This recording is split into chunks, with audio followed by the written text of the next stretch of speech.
हिंदू राष्ट्रपति, हिंदू प्रधानमंत्री, हिंदू चुनाव आयोग, हिंदू सारे के सारे हिंदू जितने मंत्री हैं, सारी सरकारें हिंदुओं की है। तो रात को 8 बजे आके जैसे नोटबंदी लगाई, GST लगाई, जैसे कोरोना का लॉकडाउन लगाया, आज रात को 8 बजे आके प्रधानमंत्री कह दे आज से हिंदू राष्ट्र घोषित कर दिया, कोई प्रधानमंत्री मुसलमान बनेगा उस दिन हिंदू राष्ट्र की घोषणा होगी। ये देश के लोगों को बांट रहा है, क्योंकि हिंदू मुसलमान का झगड़ा होगा तो सारे हिंदू बन जाएंगे, और जब वोट ले लिया जाएगा फिर SC को भी पिटेंगे, ST को भी पिटेंगे, OBC को भी पिटेंगे। इस देश के अंदर सब हिंदू मुसलमान सिख ईसाई सबका रोल रहा है। कौन हिंदू है? हिंदू कोई खतरे में नहीं है। आज खतरे में मानवता है, भाईचारा है। आज जहर घोल दिया गया है मीडिया के माध्यम से, पार्कों में बैठ बैठ कर निकलधारियों ने। यही माइक है ना, अपने जितने बहुसंख्य समाज के सांसद यहाँ पर आए और जितने घर बैठे हुए उनके मुंह पे लगाओ। आप घर कह रही है ना उनको, हम उनका घर नहीं घेरेंगे, उनको समाज में बहिष्कार करेंगे। क्या बाबा साहब से ज़्यादा कोई डिग्री लिया है पूरे देश के अंदर?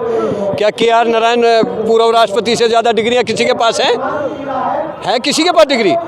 इस देश में किसी भी जाति, किसी भी बिरादरी के पास बाबा साहब जितनी KR नारायण जितनी डिग्रियां नहीं है। फिर वो कैसे उच्च कोटि के लोग कहते हैं कि इनके पास योग्यता नहीं है?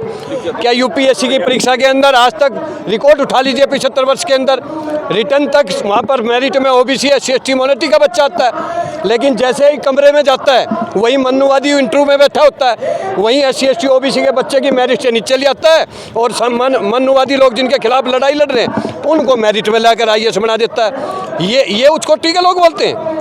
ये वो लोग जो है ना हमें गुमराह करते हैं। हम मेरिट में आते हैं रिटर्न तक, आप इंटरव्यू व्यवस्था खत्म कर दीजिए ना। अगर वो 10% के लोग 3% पे भी IAS IPS बन जाए तो सब 90% के लोग बनेंगे। लेकिन वो इंटरव्यू व्यवस्था ऐसा प्रशंसनीय लगाता है हमारे बच्चों की योग्यता पर। वो कमरे में, बंद कमरे में हमारे बच्चा जो 760 नंबर बाहर लेके आता है उसको 2 नंबर दे देते हैं इंटरव्यू व्यवस्था में। क्यों? रिटर्न लिखत का होता है, उसमें पेपर होता है, और इंटरव्यू आमने सामने होता है। जैसे आप मेरे से ले रहे हो, जब मैं सही जवाब दे रहा हूं तो मेरे को क्यों नंबर 2 दे रहे हो आप? क्यों नहीं मेरे को नंबर मेरिट के दे रहे हो आप? तो उच्च कोटि के लोग नहीं है इस देश में, उच्च कोटि के लोग मनुवादी लोग नहीं है। ये बाबा साहब के वंशज हैं। परियार के सावित्रीबाई स्कूल को इसने खोला 1848 के अंदर इस देश के अंदर। आज सावित्रीबाई फुले की परिनिर्वाण दिवस है ना, पहला शिक्षा का मंदिर हमने खोला। अंग्रेजों और मुगलों को किसने भगाया था? हमारे पुरखों ने भगाया था। ये उनकी गुलामी करते थे उच्च कोटि के लोग। ये मंदिर में घंटा बजा बजा कर हमारी बहन बेटियों के जो है सारे पैसे को गुमराह कर रहे हैं हम लोगों को। सारा मंदिर के अंदर इतना पैसा पड़ा हुआ, देश के लोगों के पास शिक्षा स्वास्थ्य नहीं है। सरकार का बजट 39 लाख करोड़ का है, तो मंदिर का बजट 50 लाख करोड़ का पूरे देश का।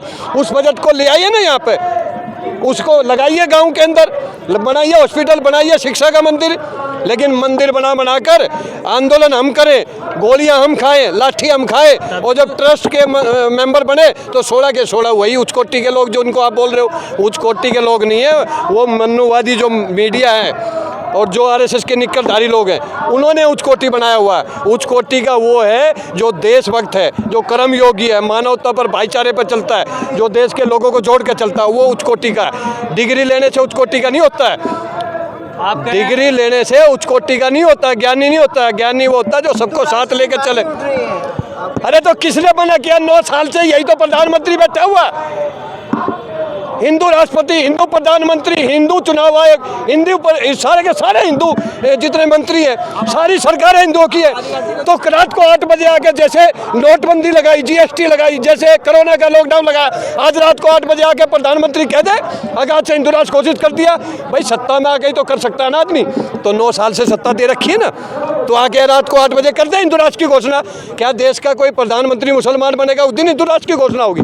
ये देश के लोगों को बांट रहा है, क्योंकि हिंदू मुसलमान का झगड़ा होगा तो सारे हिंदू बन जाएंगे, और जब वोट ले लिया जाएगा फिर SC को भी पिटेंगे, ST को भी पिटेंगे, OBC को भी पिटेंगे। हैं? कौन बाबा मांग कर रहा है? अरे बाबा को देश से क्या लेना देना? वो तो उनका काम है, जंगलों में अपने पड़े हुए अपनी तपस्या करे। क्या जगा रहे हैं वो हिंदू को? इस देश के अंदर सब हिंदू मुसलमान सिख ईसाई सबका रोल रहा है। कौन हिंदू है? हिंदू कोई खतरे में नहीं है। आज खतरे में मानवता है, भाईचारा है। आज जहर घोल दिया गया है मीडिया के माध्यम से, पार्कों में बैठ बैठ कर निकलधारियों ने। SC ST OBC सब हिंदू हैं।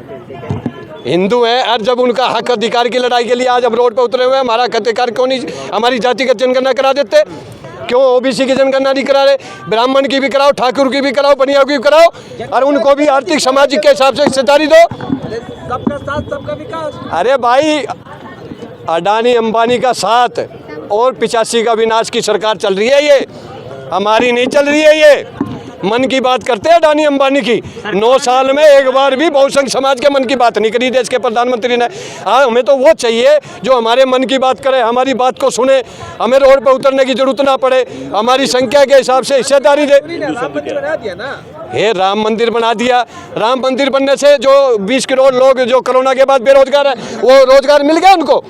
आज सिलेंडर 1100 1150 हो गया, उनको सिलेंडर राम मंदिर ने दे दिया है? आप ही लोग तो मांग कर रहे थे कि रोजगार नहीं चाहिए, मंदिर चाहिए, मंदिर। जिस दिन मीडिया सच्चाई दिखाना शुरू कर देगी ना, पैकेज से चलना बंद कर देगी, गोदी मीडिया बंद हो जाएगी, उस दिन इस देश के अंदर महंगाई का भी उठेगा, बेरोजगारी का भी उठेगा और इस देश के अंदर जो हक छीन रहा है उसकी भी बात होगी, संविधान की भी बात होगी। बेरोजगारी के मुद्दे को छोड़कर आखिर हिंदू मुसलमान और मंदिर मस्जिद की बातें क्यों होने लगी? अरे वो इसलिए हो रही है कि उन मुद्दों पे उनके पास जवाब नहीं है। उन्होंने 9 साल में काम नहीं किया।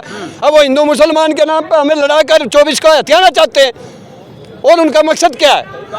अब हमारी देश की मीडिया पाकिस्तान में ये हो गया, पाकिस्तान में ये हो गया। अरे देश के अंदर इतनी महंगाई है, हर आदमी मरने लग रहा है। सिलेंडर महंगा, सब्जियां महंगी, पेट्रोल महंगा, डीजल महंगा, यूरिया महंगा। कह रहे देश विकास कर रहा है इसलिए महंगाई बढ़ रही है। अरे भाई, अडानी अंबानी का विकास हो रहा है और अमित शाह मोदी का विकास हो रहा है। देश का तो विनाश हो रहा है। देश को तो बेच दिया। ये कहता था मैं देश नहीं बिकने दूंगा। रेल गेल बेल जेल हवाई अड्डा बस अड्डा सब बेच दिया। अरे प्राइवेट किए हैं, बेचा नहीं है। अब प्राइवेट करने का क्या मतलब है? जो आपके बच्चों को आरक्षण मिला वो छीन लिया।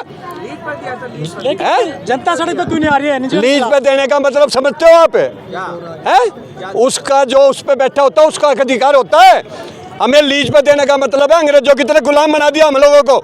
जो हम आज 1 लाख रुपए सैलरी ले रहे हो, वो उसमें प्राइवेटेशन में 15,000 सैलरी में जाएंगे, सुविधा बंद हो जाएंगी। क्या बात कर रहे हो आप? तो सर युवा सड़क पे क्यों नहीं आ रहा है निचकरण के खिलाफ? अरे युवा सड़क पर आ रहा है, तुम्हारी मीडिया नहीं दिखाती। ये युवा नहीं है, 25 साल का है, ये 70 साल का भी आज 40 साल की तरह काम कर रहा है। ये देखो 60 साल का भी 40 साल की तरह काम कर रहा है।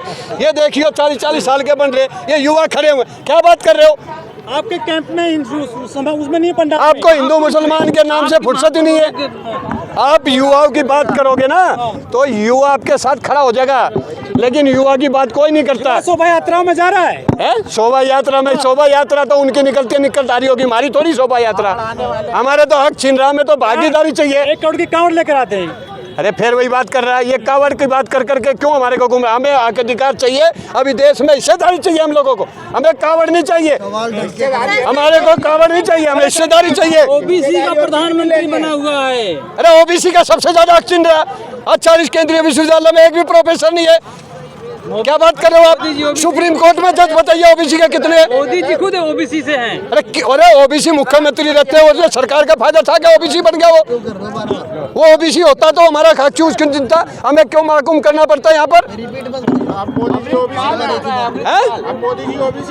अरे तो ओबीसी है तो हमारा हक क्यों छीन रहा है? हम रोड पे क्यों आ रहे हैं? आपके सांसद, हमें क्या जरूरत है रोड पे उतरने की? आपके सांसद आपके साथ नहीं आ रहे। हमारे सांसद भी समाज से बहिष्कार होगा, वोट की ताकत से ही बहिष्कार होगा। अगर हमारा सांसद साथ हो ना तो हमें 24 और 23 की बात नहीं देखनी।